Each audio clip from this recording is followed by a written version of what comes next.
there I was, out metal detecting in Wyoming County at an old farmhouse when I came across a 95, 96, 95 signal. I bent down with my shovel and made a small hole. I popped the plug and I was shocked at what I saw. It was the outline of a big silver coin. I slowly pulled it out and sprayed some water on it and then wiped away the dirt carefully. I couldn't believe it. It was an 1892 Barber half dollar, the rarest Barber half dollars ever to be minted. I've been detecting for over 60 years now, and I've learned a lot from my father and two older brothers. Today, I will be talking about how exactly do metal detectors work, the the different types of items someone could find with a metal detector, and the different types of detectors available for purchase. Let's start at the beginning. How exactly do metal detectors work? Well, according to MindLab, they work by transmitting electromagnetic field from the search coil into the ground. Any metal objects within the electromagnetic field will become energized and retransmit an electromagnetic field of their own. The detector's search coil receives the retransmitted field and alerts the user by producing a target response. There are three main settings when it comes to a detector. The first is discrimination.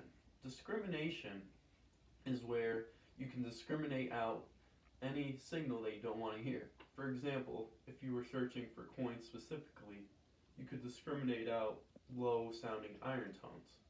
The second setting is frequency. Frequency, according to Noctamacro, is used to eliminate the electromagnetic interference that the device receives from another detector which operates in the same frequency range nearby or from other surroundings. If too much noise is received when the search coil is lifted in the air, this may be caused by the local electromagnetic signals or excessive gain signals. The third setting is ground balance.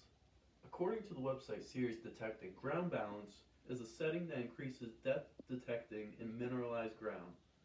This ground may contain salts, such as in wet beach sand, or fine iron particles, such as in red earth. These minerals respond to a detector's transmit field in a similar way a target does. Due to the much larger mass of the ground compared to a buried object, the effect of mineralization can easily mask small targets.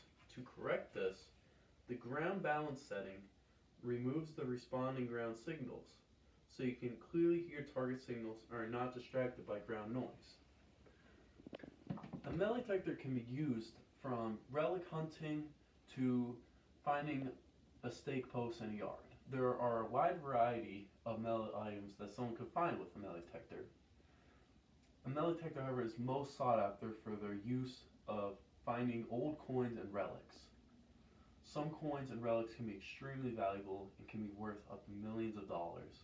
I've been detecting for a couple of years now, and I've found an array of old coins and relics such as Barber half dollars, Buffalo nickels, Indian head pennies. My favorite find was a Liberty Cap large cent dating back to what I believe is 1795. Usually any coin from 1964 or earlier is what I'm looking for, because 1965 was the year that 90% silver was discontinued. I have a couple of relics and old coins that I found. This is an old padlock that I found on my property. This is a couple buttons. This one dates back to the 1700s, and this is the 1892 Barber half dollar that I actually found. If a person wanted to buy a metal detector, where would they start? Well, there are many different brands of metal detectors out there, but some of the known ones include Garrett, MindLab, Fisher, Macro, Technetics, XP, and Lights. Certain detectors can be used in a specific way, and such as looking for gold or being used in salt water. My detector has three different settings, which are field, park, and beach. Each setting is designed to produce the best results for that environment. Metal detectors can range from below $100 all the way up to thousands of dollars. The more expensive ones have more features such as the ground balance and frequency and can penetrate the ground deeper. My detector cost $339 with the headphones, which I actually had. I was fortunate enough to actually win it in a contest up at a detecting event called Pound the Ground in upstate New York. This is a board of detectors and some of the prices just to show the wide range, such as the White Spectra V3i, which costs $1349, versus the Garrett Ace 400, which costs $339.95. There's a lot to learn about metal detecting, but once you understand them, they can be extremely fun. There are different settings on them, such as the ground balance and discrimination, which can help with finding targets.